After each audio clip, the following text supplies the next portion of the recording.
that time of the year, baby. El Clasico. It's time.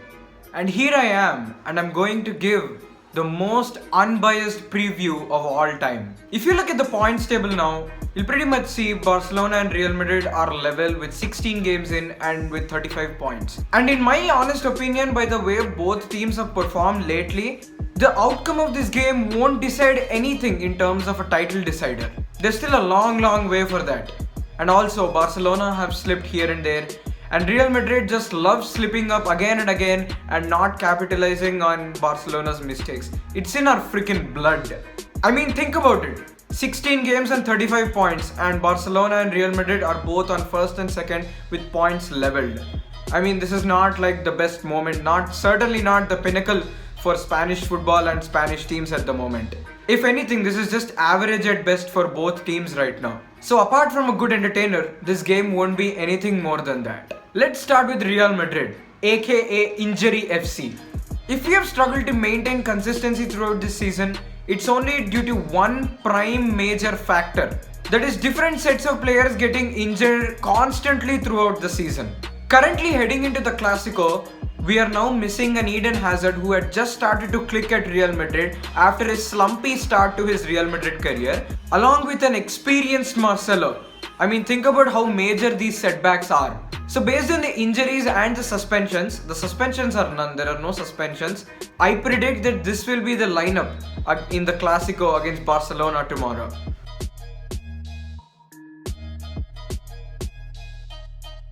After looking at this lineup, the only thing I'm really hopeful of a great performance is from the midfield. The freaking holy trinity.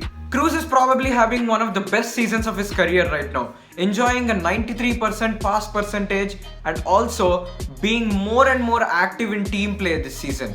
For me personally, Kroos is the moderator of this Real Madrid side. And man, Fede Valverde, God! My man is just buzzing.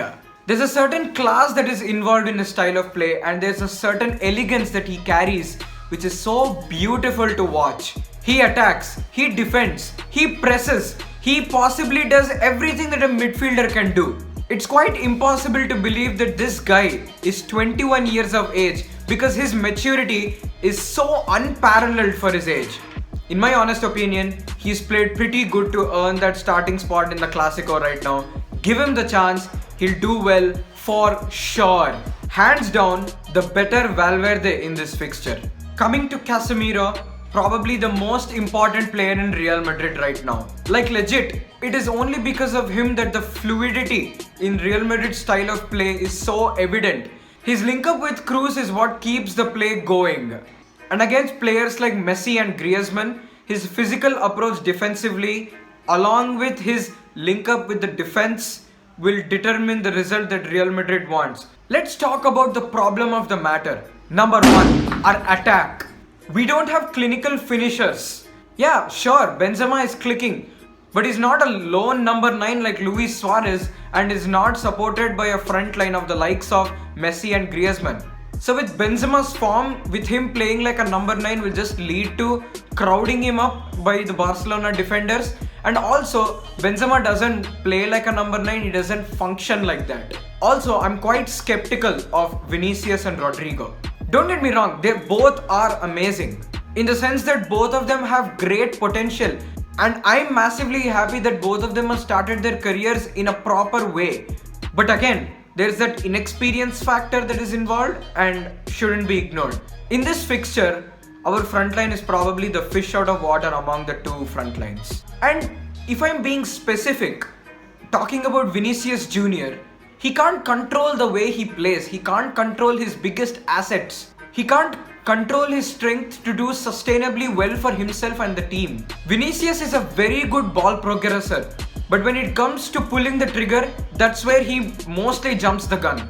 If you still aren't able to connect the dots to what I'm saying, you can go back and watch Real Madrid play against Barcelona in last season's Copa del Rey fixtures. Clearly, Vinicius was a good ball progressor, but you can see what really went wrong with Vinicius in that game. Many chances, but none of them ended in the back of the net. And why do Barcelona win in that fixture against the Santiago Bernabeu? Because they took their chances and they killed the game.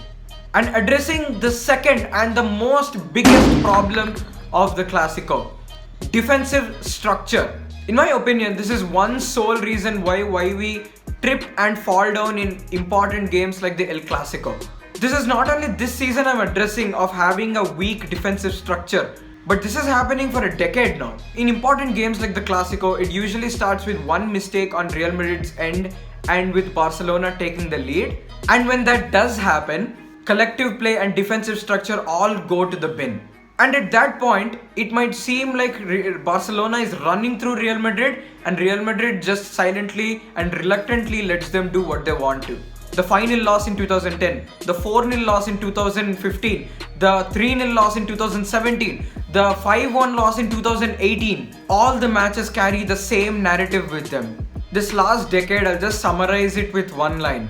Real Madrid's complacency accompanied by Barcelona's creative brilliance. And let me be real with all of you. The odds of Barcelona winning this fixture is higher.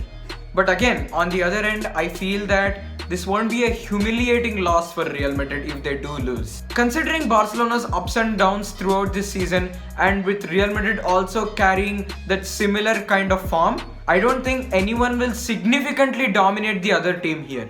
But my prediction again is a draw or a win for FC Barcelona. But I surely want Real Madrid to try and win, not try and survive. But again, at the end of the day, it's not going to affect the season for either team, with one of them just being 3 points above the other team. That's it. With 22 games still to go in the league, this game will affect the morale the least, until unless it's like a huge shocking result. From a Real Madrid fan standpoint, I feel that Real Madrid should do what they do best.